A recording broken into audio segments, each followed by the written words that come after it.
Everyone, Pam Gregory, astrologer. I'm going to be speaking here about the second half of November and the full moon that we have coming up in Gemini on the 27th. And I think, if anything, this second half of the month is going to be even more intense than the first. We're in this accelerated period of evolutionary change, and we are seeing the breakdown of the old order and the things that simply no longer work for humanity anymore. It's making us see what we absolutely do not want to keep repeating. I think that's for sure. Just something to note before I get into the detail of November. In November, starting with the new moon in Scorpio that we had on the 13th. And by the way, I want to say I'm filming this on the 9th of November, filming it quite early. So if there are any major world events, which there may well be after the 9th, I'm not going to be covering those in this video because it's going to be very, very eventful. So the new moon in Scorpio that was on the 13th of the month, that began a 5 new moon series of new moons at 20 to 21 degrees of their sign. So, and this is covering signs from Scorpio through to Pisces. So Scorpio, Sagittarius, Capricorn, Aquarius, and Pisces are going to have their new moons at between 20 and 21 degrees of those signs. So if you have any planets virtually in any sign between 19 and 22 degrees of any sign, you are going to be receiving aspects from these new moons. And obviously they're too detailed for me to go into, but this could be quite an extended period of new beginning for you, which could be very exciting.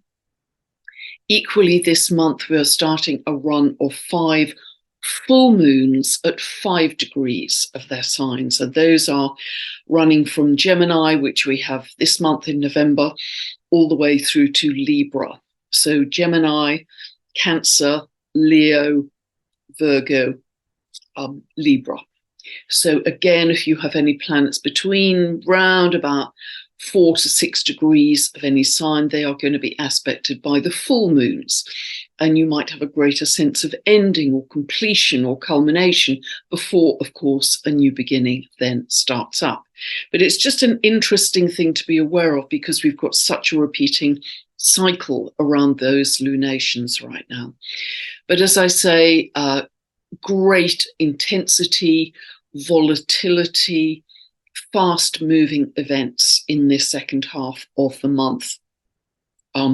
Very powerful new moon in Scorpio, which I covered in the last video. And just literally a day or so before that, that new moon, on the 11th and 12th of November, we had the Sun and Mars exactly opposing Uranus. So coming from Scorpio to Uranus in Taurus. And that is a very powerful conjunction. Mars is strengthened by the fact that it's in its own ancient sign of rulership of Scorpio. It gives it tremendous focus. It's moving quickly, and it's also being energized by moving with the Sun pretty much through the whole of November. And so this is an aspect that's very linked to hot, eruptive, explosive, sudden shocking events. It's very much the signature of earthquakes of all kinds, attacks, cyber attacks, that kind of thing. So be very aware around about this very powerful new moon. And also I'm going to be doing the second half of the month from that point. So Mars is very, very strong. Mars is going to remain strong until the 24th of the month, particularly because that's the period it's moving through. It's through the sign of Scorpio, where it's naturally comfortable and strong, and it will be digging up secrets as it goes. More secrets exposed at the full moon. In the bright light of the full moon, we're going to see even more, but they are spilling out now pretty widely, because that's an inevitable part of the ending of the old order. So, as I'm sure you're aware. So if we start from the middle of the month, say on the 16th, we've got the Sun and Mars in a quincunx to Eris. Same day on the 16th that we have Mercury sesquiquadrate, 135-degree aspect to Eris. So this gives us a kind of pinball reactivity, high reactivity, sparky, feisty words. Take a breath before you react. Take a breath, because this is going to be heightened energy, excitability, volatility. Just take a breath. Be mindful of your words and your actions. Mercury, your words, and Mars, very much your actions.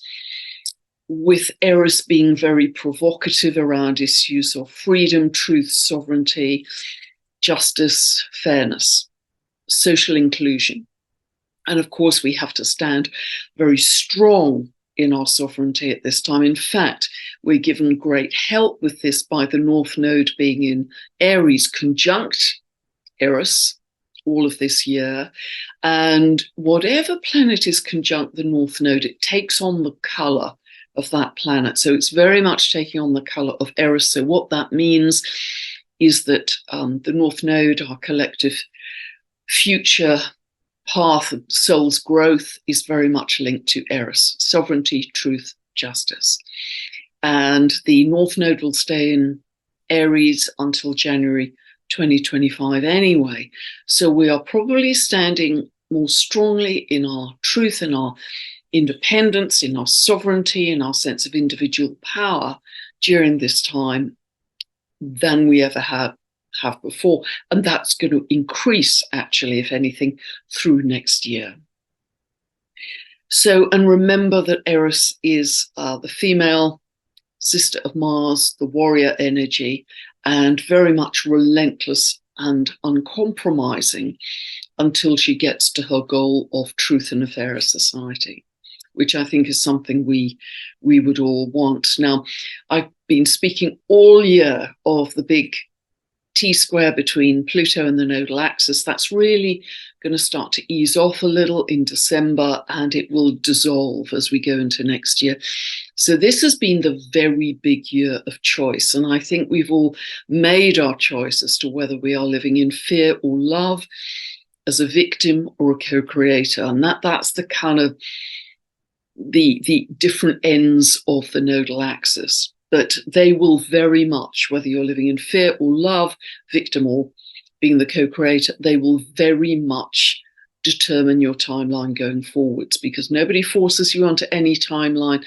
It's entirely an internal process of you self-select those depending on your frequency. But this is so important for you as individuals, well, for the collective as well, but for you as individuals. Which timeline are you going to be on?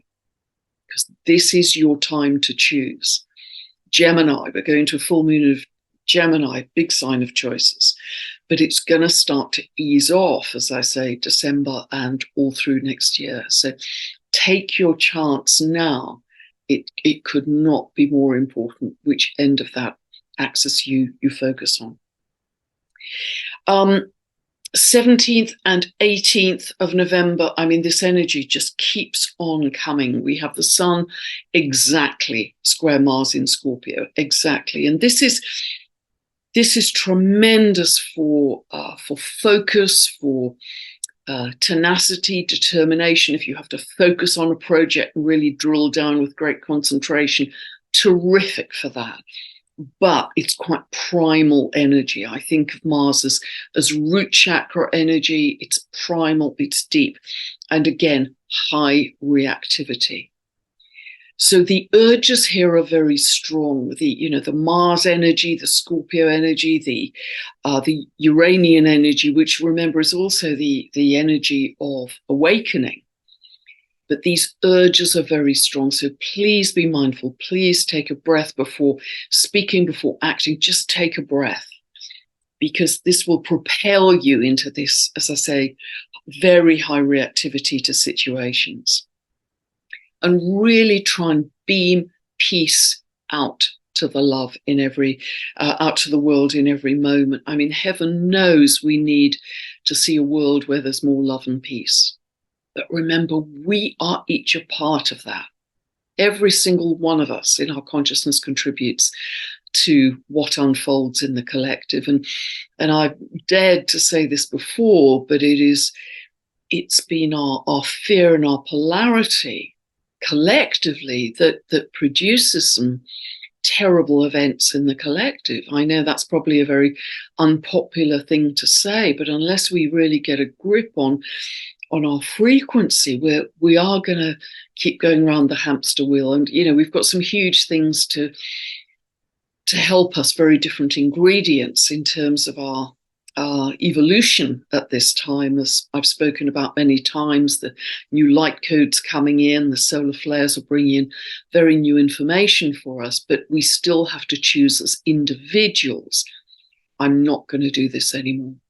I'm not going to live in that state of polarity and anger and hate, because that serves nobody.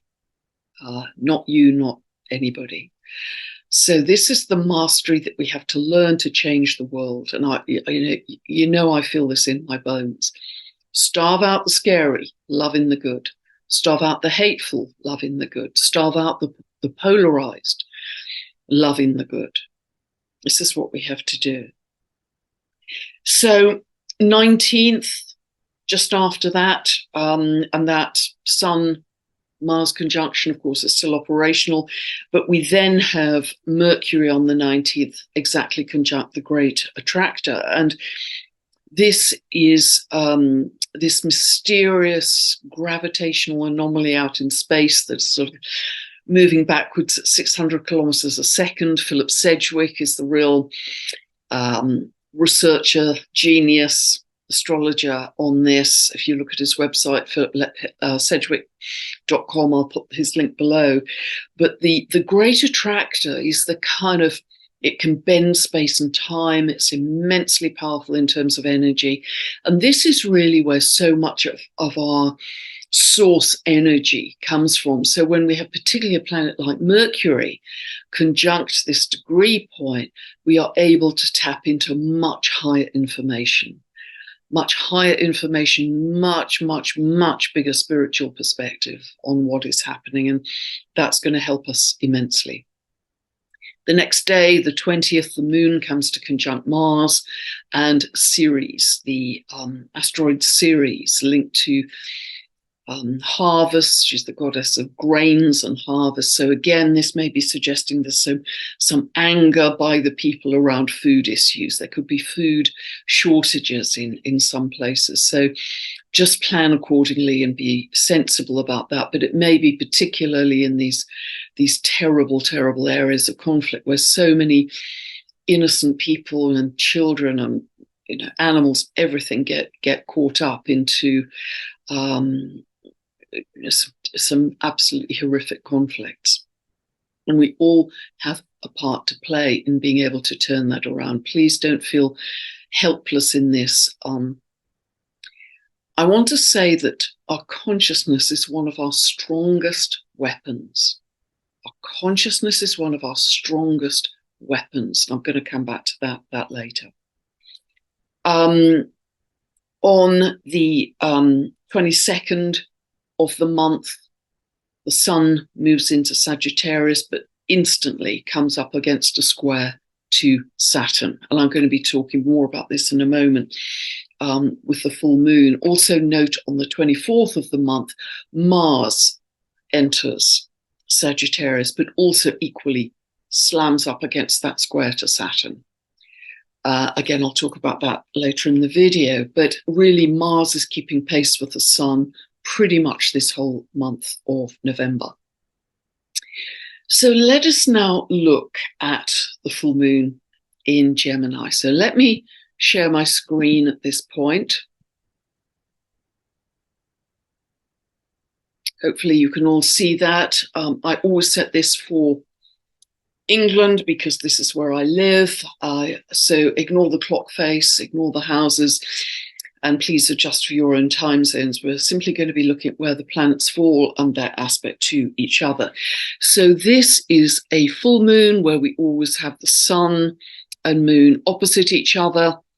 And this is at 4 degrees 51 minutes of Gemini. Now, this happens on the 27th of November. It happens at 1:16 a.m. Pacific and 9:16 a.m. UK time.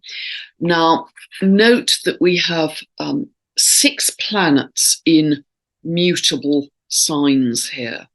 6 planets in mutable signs. So we have a very high preponderance of, if we take Neptune and Saturn here, mutability, Pisces, the moon, that's a third one, Gemini, mutability. Then 4, 5, 6, Mercury, Sun, and Mars in Sagittarius, mutable. Now, mutable means chameleon-like, so it's excellent for adaptability and flexibility. You know, you can see things from oblique points of view, other people's point of view. So it's very good in that sense, but it can at times give a sense of we are all over the place. There's so much happening at speed. We are all over the place. It's harder than when we have planets, personal planets in Scorpio, to get a grip on our focus. But try and stay centered. Come back to your breath, shutting your eyes, dropping into your breath, bare feet on the grass, weather permitting. Turn inwards. Find a simple anchor that you can come back to when so much is happening and a lot of strong primal urges and volatility out in the world. Of course, what a lot of mutability also means is, as the old order is breaking down, the modeling clay of astrology is much more malleable even than it normally is, much more malleable. It's kind of freed up for us to reform in a much better way. So again, if you have any planets or angles between sort of, I'd say almost 0 and 6 degrees of the mutable signs here, you will be feeling this full moon. It is certainly shining a bright light on things connected with Gemini, which is the facts, the information, the media, the communication, shining a bright light on that, and perhaps revealing things that we weren't aware of before. Now, the Sagittarian energy, we have Mercury, Sun, Mars, also Ceres, by the way, in Sagittarius. Sagittarius is very linked to freedom, independence, it's travel, particularly connected to flight. It's optimistic. There's a restless, yeah, let's go do it. It's very spontaneous. It's connected to the law, one of the 2 signs connected to the law and to the truth. And by the way, Gemini is a very nonconformist sign as well. So, but Sagittarius can lend itself to very strong opinions, you know, I'm right, you're wrong, and also dogmatism in that sense. You know, I'm absolutely right, I absolutely know I am. Or religious dogmatism, fanaticism, religious fanaticism can be that kind of quality with Sagittarius. So it can lend itself to polarity yet again. Again, try and step above that. I mean, there are some very helpful aspects in this chart I'm going to refer to where that are going to help us step into a higher level of consciousness. And when we step into that higher level of consciousness on our eagle's perch and have perspective, then there is less ego to insist that we are right. It is the ego that makes us insist that we are right and therefore you are wrong, whoever you are. Different religion, different politics, different gender, different skin color. It's that ego that says, I am right and you are wrong. And we must rise above that in our consciousness to progress.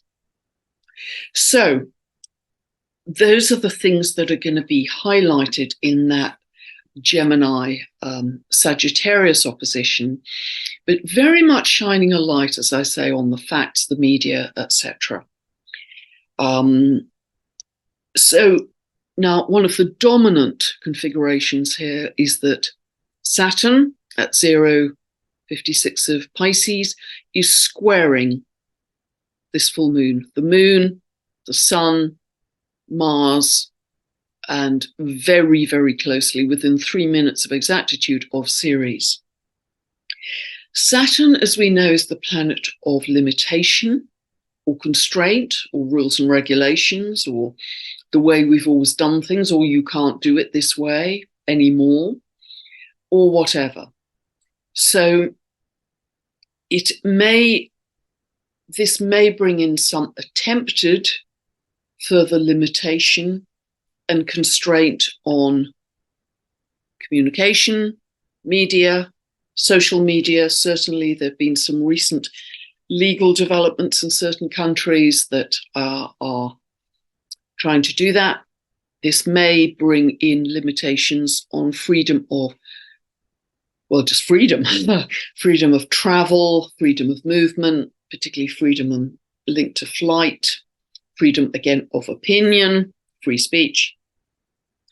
So that's going to be interesting to see. And I've mentioned in the past there's going to be a lot to do with water, and I've talked about that in other videos, so I won't repeat everything I've said there, but be aware that Saturn is going to be staying in Pisces. It doesn't really exit Pisces until February 2026. Saturn is linked to limitation, control, issues around water, the seas, Pisces. So be aware that there may be issues around water going forwards as well. And again, prepare accordingly. You know, I was talking to some friends at the weekend, there's some incredibly simple things you can do. Like you can get a camping bottle you can put in a backpack. This is for campers who go off to the wild, that have a filter in them built into the bottle, and they can filter several thousand gallons of river water or stream water, and it makes it drinkable. And they're very cheap to buy online. And I think that would be a really good investment for people, because if there's, even locally, we've had a lot of areas in the south of England recently that, for whatever reason, have lost water for several days. It would be really, really handy for people to have that little bottle, and they could, get some rainwater from their garden or go down to a local stream, and it wouldn't be so much of a crisis. So simple ways that we can plan and stay calm when these situations arise, often very, very suddenly out of the blue. So a lovely thing that's going to help us, I want to point out, is that Mercury is conjunct the galactic center. Now, the galactic center is at 27 of Sagittarius. Mercury is at 24. That's a close conjunction. But also, Mercury is conjunct the dwarf planet Vada. Now, you will at 26 of Sagittarius. You'll have heard me talk about Vada before. She's one of the dwarf planets in the creation myth that Tolkien wrote about in his book Silmarillion. Vada and her husband Manwë invented the cosmos, invented our universe. And Vada was responsible for taking the sun and the moon and the stars and sending them on their course in the heavens. So very much linked to creating our original world. And therefore she is very highlighted at this time, being conjunct the galactic center, where so much raw crystalline plasma flows from, with which we create our world, to do it a second time to create New Earth. And she is one of the very strong symbols we have for the creation of New Earth. New Earth, new consciousness. So this is a super, super aspect to have here. Mercury, Vada, galactic center conjunction. And that's certainly Vada and galactic center are going to stay together really all through next year.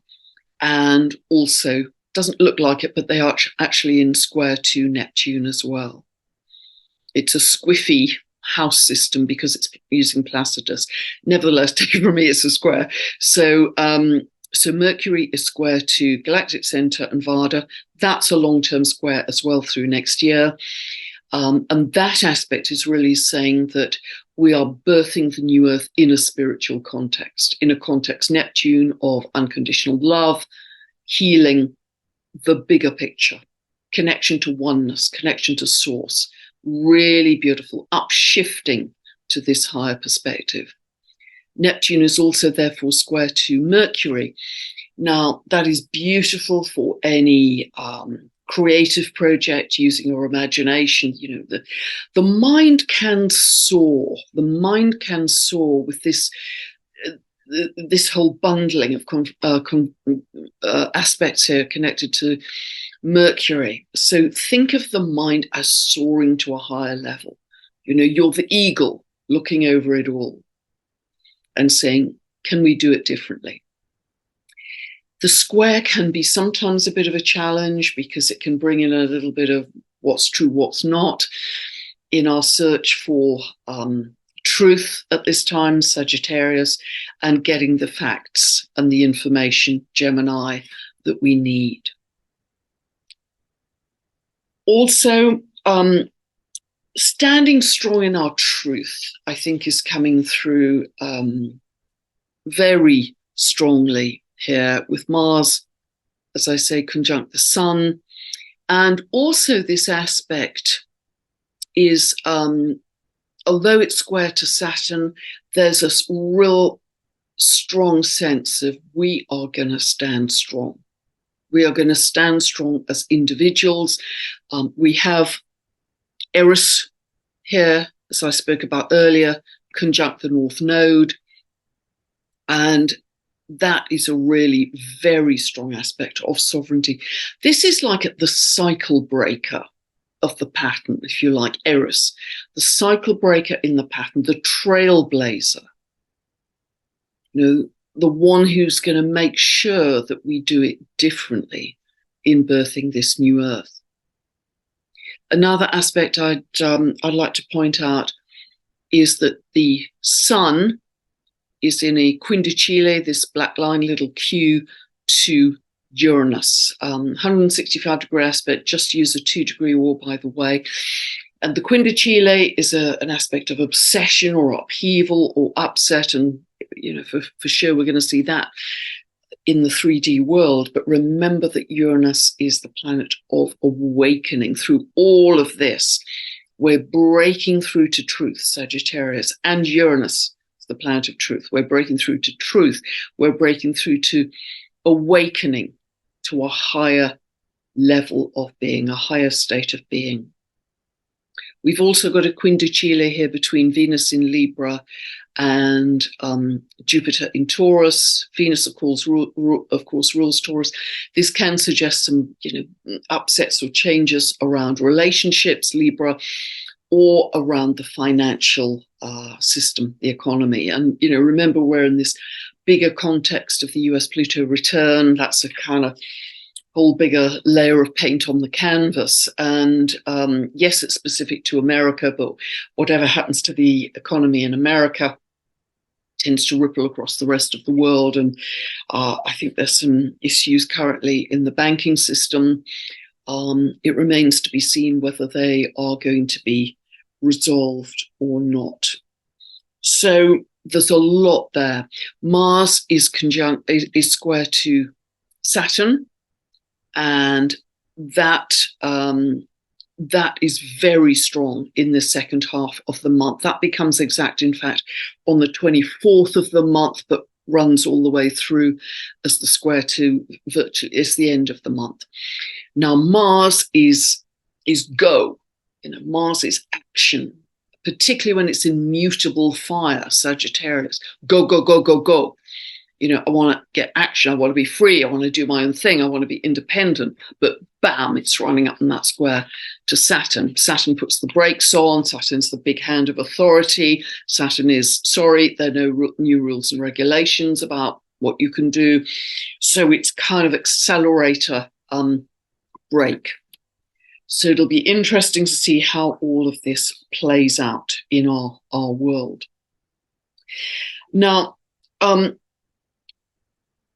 Gemini is very much the sign of choice. It's a dual sign of choice. And in our society, as we know, we've grown up to think in our world we have a winner and a loser. We have constant polarity of black, white, left, right, Democrat, Republican, blue, red, whatever. That's been our programming. And I talked about how Lynn McTaggart, with a lot of her work, is really turning that paradigm on its head in her Power of Eight groups, where it's found that if people focus on one particular person, say to give them healing, everybody else in the group has a benefit too. It's like a boomerang effect.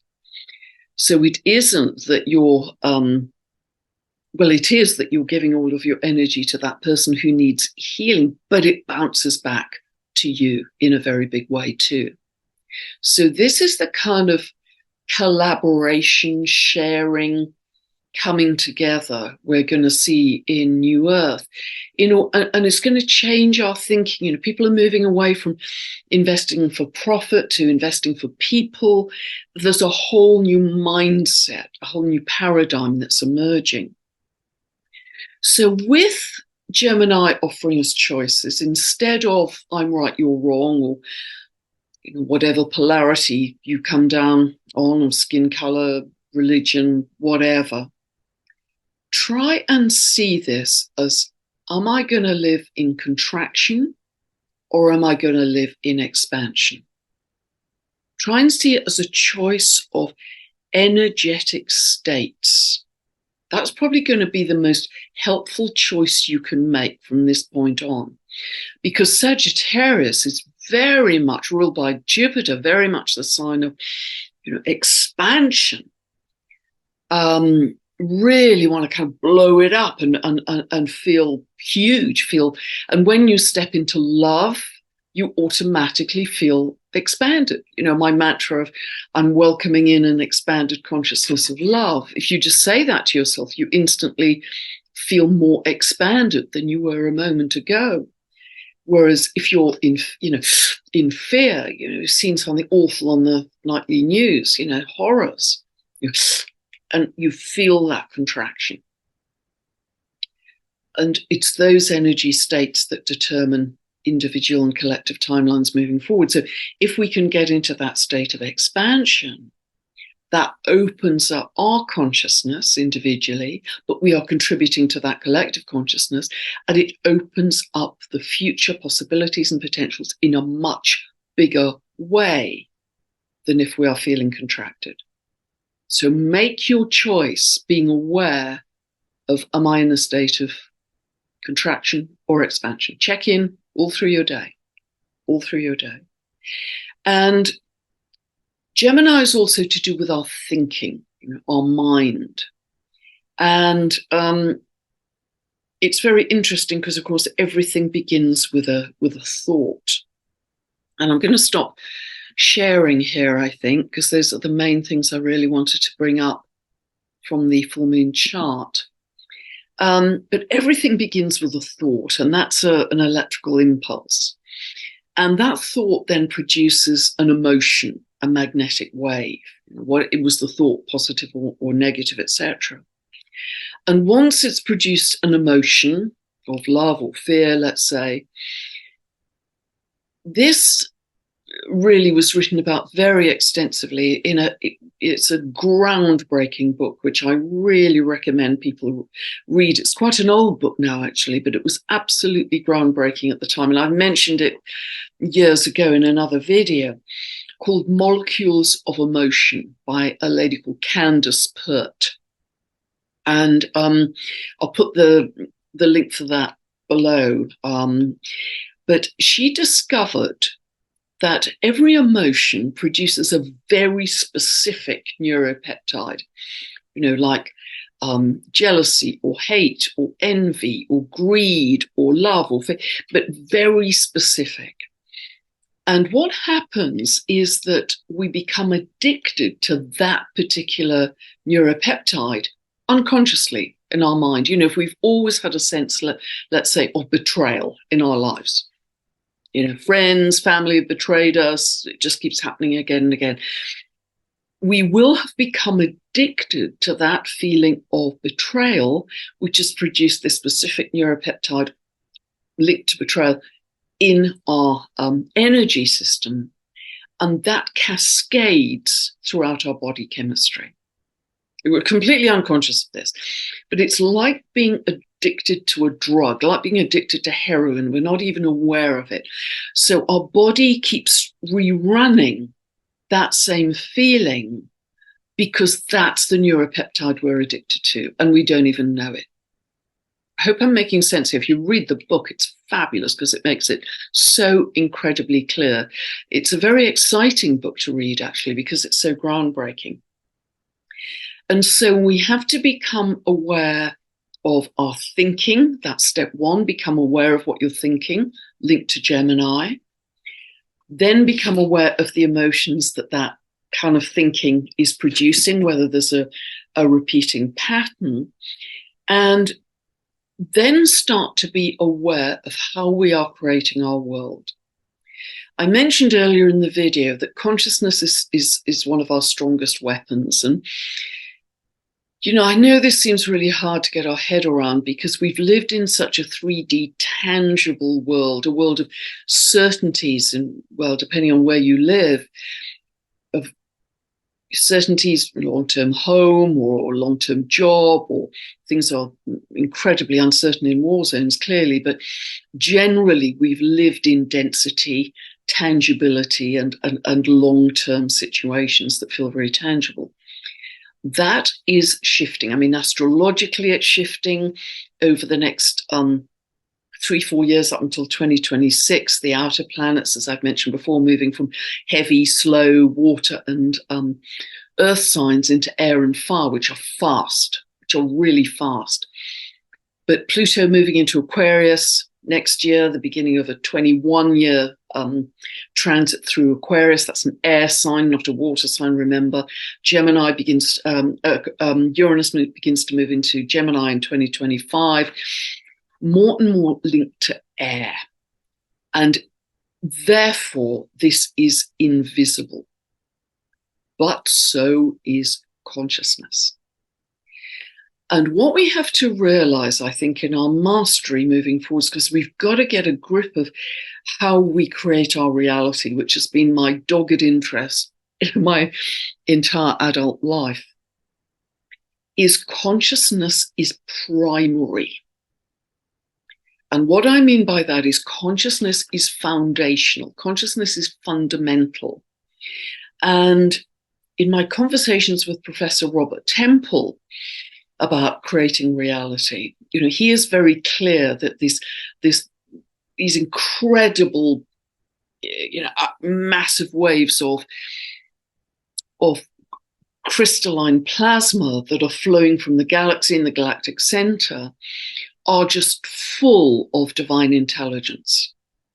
It's so inspiring. They're not empty, they're not neutral, they are jam-packed full of divine intelligence.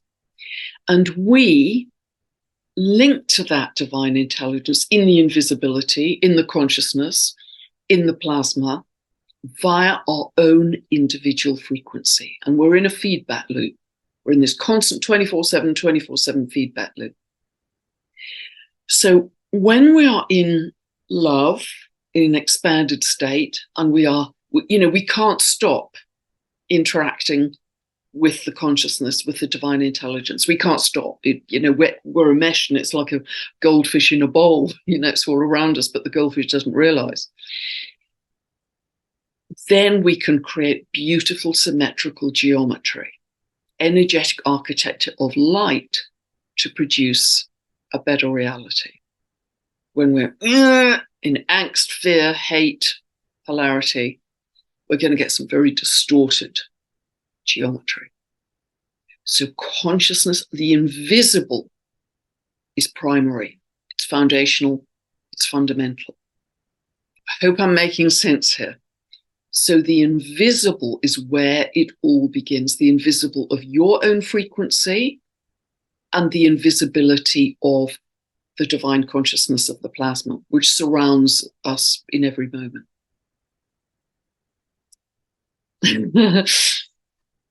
Hope you're with me so far. So one of the most powerful weapons we have is our consciousness.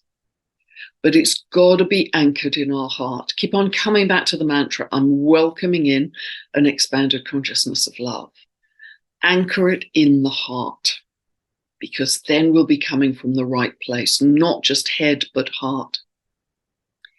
And I'm sure I'm going to be talking an awful lot more about this as we move forwards, particularly next year. But I'd just like to end with a quote, really, from Antoine de Saint-Exupery. I think that's how his name is pronounced. And he said, "It is only with the heart that one can see rightly. What is essential is invisible to the eye." And that seems to be an appropriate quote to end on for this full moon in Gemini. It is going to be volatile. It is going to be intense. It does feel like a crescendo, but understand that it is a necessary breaking down of the old order to get to a much higher state of being in a much better world. And please see yourself as a warrior of love in that. A trailblazer and a warrior of love. And often warriors of love go about their business very quietly.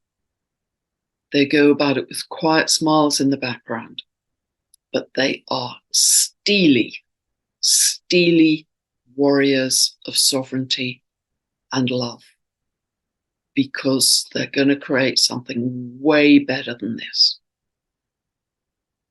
Hope that's helped. If you like more information about my books, videos, long newsletter every month, check out my website, pamgregory.com. Thanks so much for being here with me. Lots of love. Bye for now.